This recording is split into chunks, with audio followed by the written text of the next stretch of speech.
हर विभाग के अंदर माहौल अराजकता का है। स्वास्थ्य विभाग हो, शिक्षा विभाग हो, आज नगर विकास के अंदर हो, कई विभाग के अंदर पीडब्ल्यूडी से लेके आरडब्ल्यूडी तक विकास ठहर गई है। कमीशन खोरी की प्रथा बढ़ गई है। ये माहौल बिहार के अंदर अपराध भ्रष्टाचार का बोलबाला है। ये सरकार सत्ता में रहने के योग्य नहीं है। जमुई लोकसभा की कोर कमेटी की बैठक आयोजित की गई। बता दें कि 2024 में लोकसभा का चुनाव होना है, उसको लेकर बीजेपी के नेताओं के द्वारा लगातार यह प्रयास किया जा रहा है कि बिहार में 40 के 40 सीट जीते।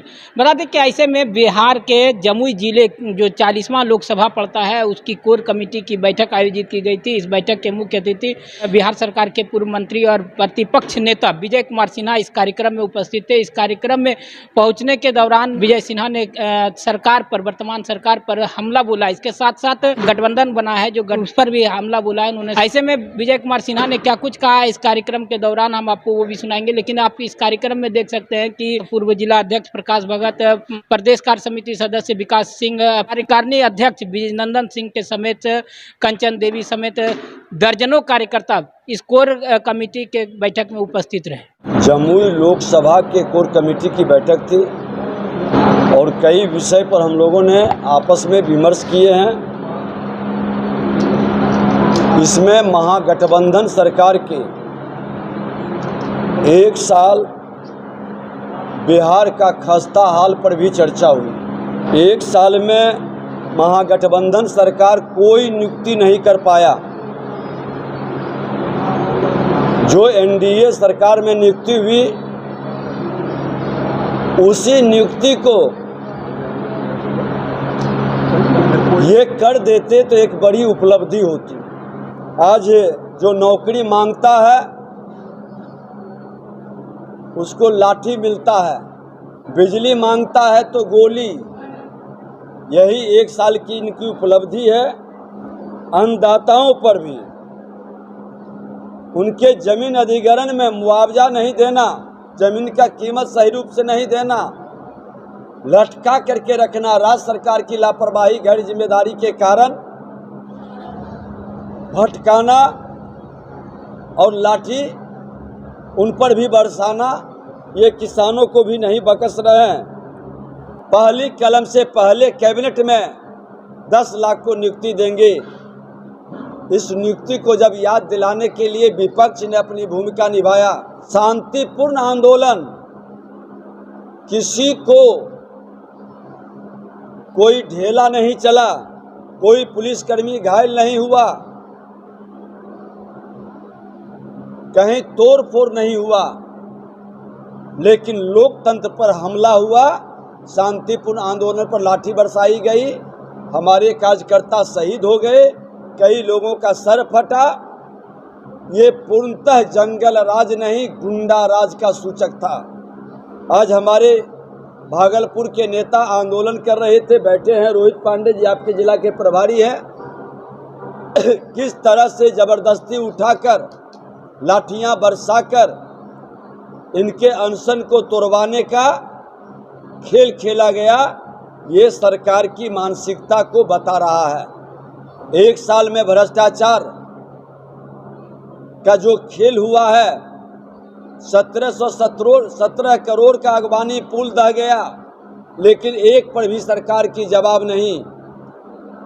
जो दोषी है उस पर कार्रवाई के बजाय उसका प्रमोशन दिया जाता है।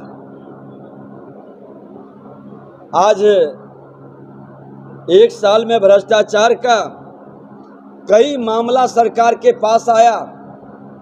1600 करोड़ का एम्बुलेंस का घोटाला और फिर पुनः उसी को निविदा।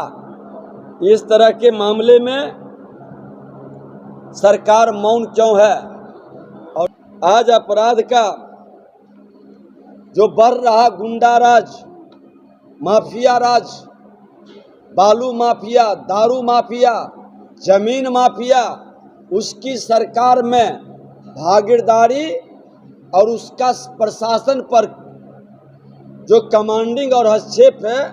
आज देख लें कि 3000 से अधिक लोगों की मौत हुई है। 1 साल के अंदर आज मुजफ्फरपुर में किस तरह से नरसंहार हुआ है आप देख लें। और सत्ताधारी दल के लोग की भागीदारी है और उनके मंत्री पर जब आरोप लगता है तो FIR नहीं होता है, सदन में मामला उठती है, मुख्यमंत्री को संज्ञान में कागज लेते हैं, लेकिन कुर्सी के लिए समझौता करके मौन हो जाते हैं। ये बिहार के लिए बहुत भयावह और दुखद स्थिति है। दलितों पर बढ़ता अत्याचार आपने देखा। बेगूसराय के अंदर, अररिया के अंदर, बेगूसराय में किस तरह से एक दलित बेटी की वस्त्र का चीरहरण हुआ, तार तार किया गया, नग्न रूप में बाहर उसको निकाला गया। सामूहिक बलात्कार पति के सामने अररिया में हुआ। दरभंगा में तो हद हो गई। हम तो वहां गए थे कि एक दलित के शव पर पेशाब करना, लाठियों से पीटना, जलाने नहीं देना, और ये सरकार का कोई भी लोग देखने नहीं जाना, न्याय नहीं देना, केस तक नहीं लेना। ये इसके जंगल राज नहीं, गुंडा और माफिया राज का असली चेहरा को दिखा रहा है। सरकार कहीं न कहीं PFI जैसे संस्था और इस तरह के मानसिकता को तुष्टीकरण के राजनीति के कारण बिहार आतंकवादियों का शरणस्थली, सुरक्षित शरणस्थली बनने जा रहा है। सरकार को इस पर जवाब देनी चाहिए। और माननीय मुख्यमंत्री जी की स्थिति बड़ा विचित्र है। अब वो भूल जाते हैं, कोई बात उनको याद नहीं रहता है, जो निर्देश देते हैं उसका अनुपालन हुआ कि नहीं। ये एक बड़ा संकट आज सरकार में शुरू हो चुका है। इनको अगर जो थोड़ा सा भी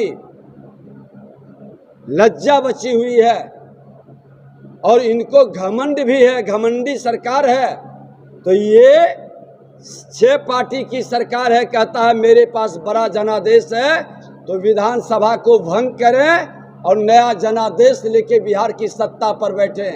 ये जनादेश देश के प्रधानमंत्री नरेंद्र मोदी का था। मुख्यमंत्री जी, अब तो आपकी कुर्सी जाने वाली है।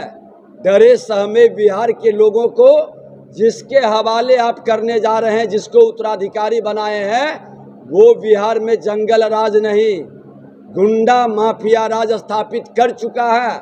और ऐसे लोग बिहार में अब सुशासन कतई नहीं आने देंगे। इससे मुक्ति के लिए भारतीय जनता पार्टी गांव के गलियों तक आंदोलन की तैयारी में है। और इस सरकार को जब तक समाप्त नहीं करेंगे तब तक हमारी लड़ाई जारी रहेगी।